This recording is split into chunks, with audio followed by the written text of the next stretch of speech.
How do you get any better than Snickerdoodle cookies? I'll tell you how. You make Keto Snickerdoodle cookies. The recipe will be in the description below. Let's get baking.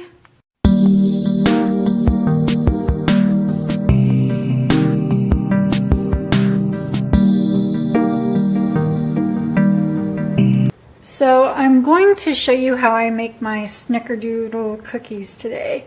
I got the oven preheating at 350 degrees as I make this batter. So we're going to start off with a half a cup of salted butter, softened. I let it sit on the counter for about 5 or 6 hours so it's really nice and soft. Also took out 1 egg while I was preheating the oven and put it in a coffee mug with warm water just to get it up to room temperature. So we're going to add 1 egg. We're also going to add 2 cups of superfine almond flour. I'm using the Bob's Red Mill today. You can use any brand you like, as long as it's the superfine almond flour. And no, I do not sift it beforehand. They turn out just fine without sifting it. So 2 cups of the superfine almond flour. If you don't use the salted butter, I would also add a pinch of salt if you're not using salted butter. We're also going to do a half a teaspoon of baking soda.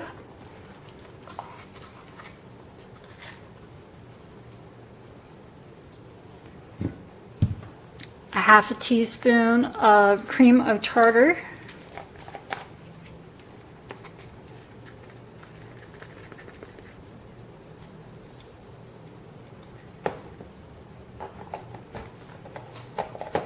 I also put almost, we're going to do a whole half teaspoon of organic vanilla extract.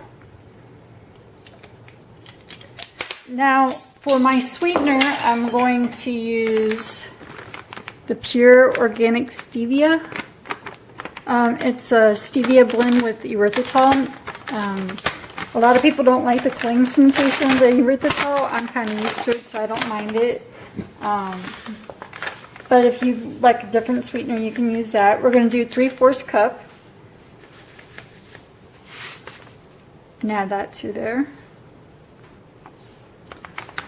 And now, in a bowl off to the side, I'm going to do 2 tablespoons of the stevia blend that we just used. 1,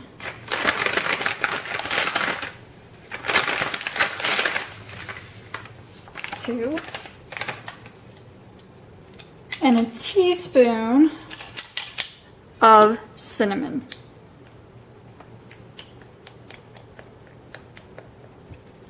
We're going to put that bowl off to the side. Now we're going to blend all of this together.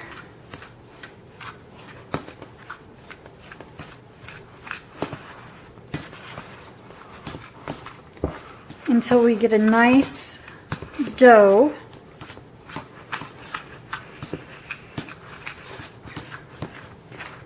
And then I'll show you what it looks like when I get it all blended together. And then I like to put it in the freezer for about 8 to 10 minutes, just so it stiffens up a little bit more, so that we can take it out, use a cookie scoop, and make little balls into it before we put it on our cookie sheet. I like to line my cookie sheets with parchment paper. You can use the silicone mats if you have them, or I don't think I've ever used it on a pan that wasn't lined. I'm kind of scared that they would stick, but you could try it if you want.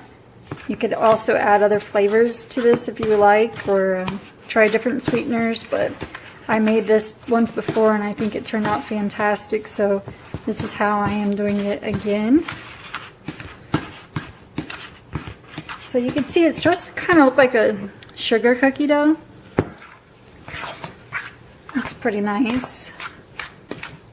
Just want to make sure I get it really incorporated. I like to use a fork for that also.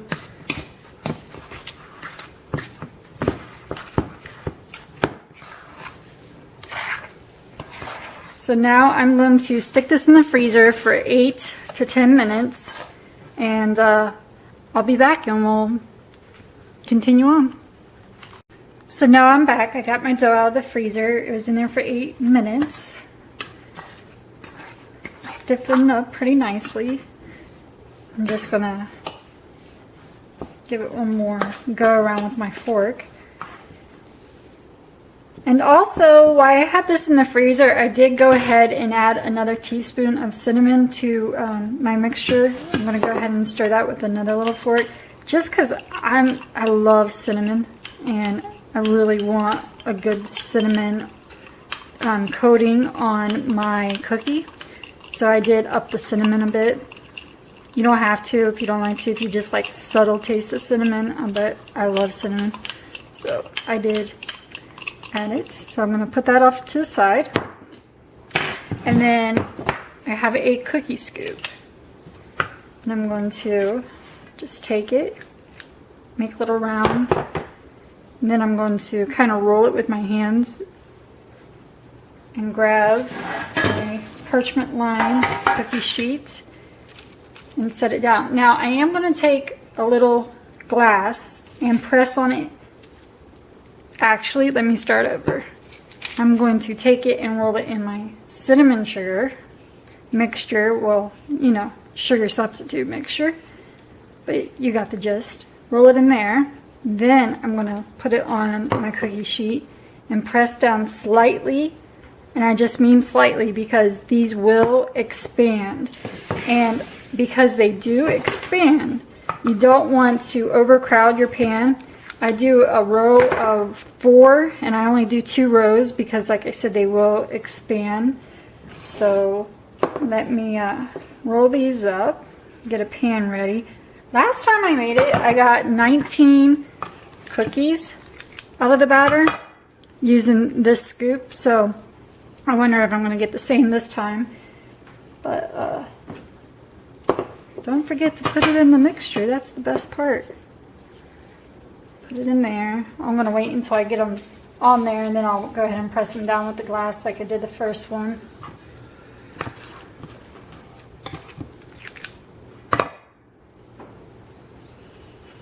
This would also be good to do with kids.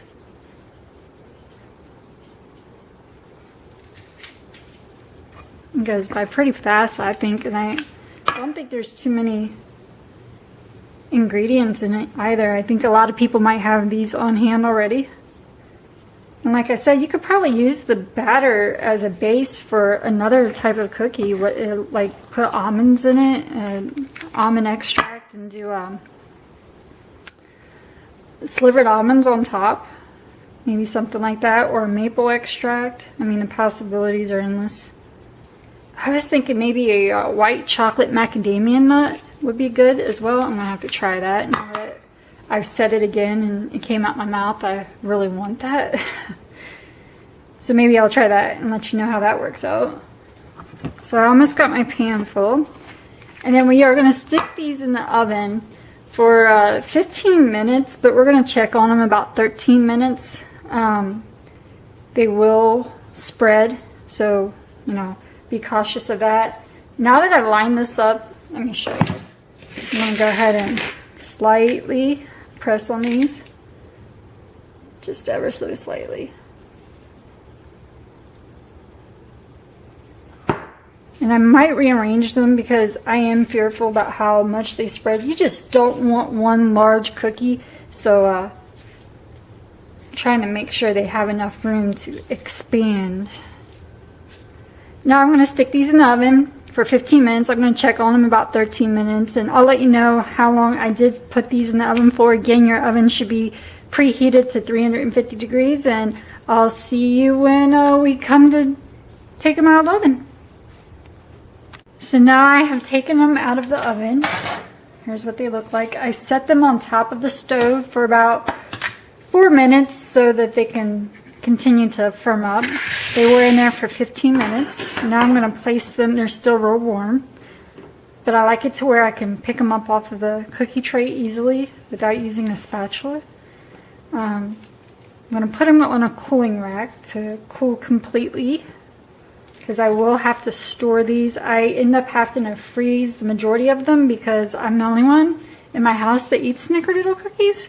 So they will be all for me. I did get 18 cookies out of this batter. I have 2 more going into the oven, but I just wanted to show you what they will look like.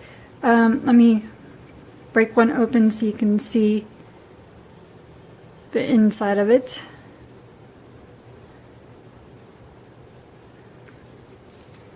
Let me show you the bottom as well. That's the bottom of the cookie and the inside. Oh, sorry. Here's the top. Well, I hope you try it and let me know how you like it. What sweetener you ended up using if you didn't use the type I did, and if you like that better, and what all changes you made that you think I might like. I'm open to suggestions. Snickerdoodle cookies is one of my favorite cookies, so this is the first one I'm trying, and I think I nailed it for my taste anyways.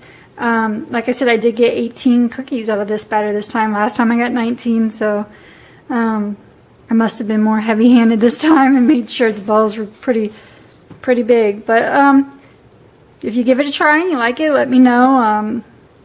Please, if you like this video and you want to watch more as our journey goes on, hit the like and subscribe button and the bell so you can be notified whenever we upload a new video. Have a good night.